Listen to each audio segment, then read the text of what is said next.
بسم اللہ الرحمن الرحیم۔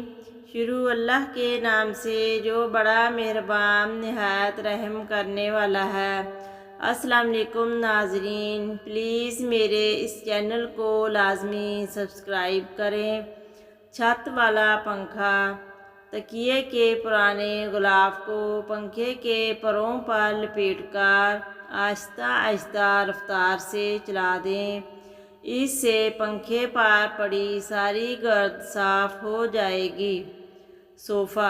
صوفے کی صفائی کے لیے جوتوں کی پالش استعمال کریں۔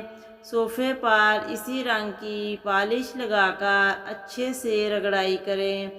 اس سے صوفہ مکمل طور پر صاف اور نئے جیسا ہو جائے گا۔ نہانے والا ٹب۔ چکوترے کو کاٹ کر نمک کے ساتھ ٹب میں رگڑیں، اس سے ٹب بالکل صاف ہو جائے گا۔ گدا یعنی میٹرس۔ سپرے والی بوتل میں ووڈکا ڈال کر گدے پر سپرے کریں۔ ووڈکا میں موجود الکحل گدے میں بدبو پیدا کرنے والے بیکٹیریا کو مار دے گا۔ چکنائی۔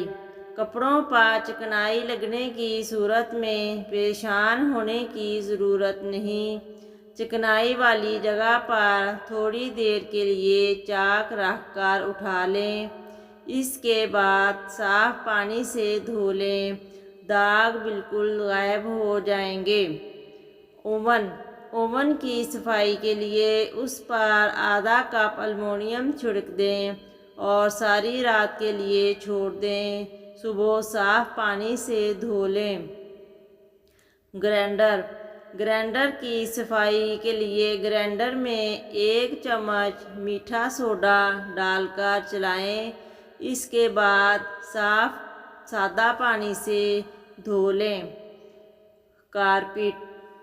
کارپیٹ کی صفائی کے لیے 2 حصے پانی اور 1 حصہ سرکہ ڈال کر کارپیٹ پر چھڑکاؤ کریں، اس سے داغ دھبے ختم ہو جائیں گے۔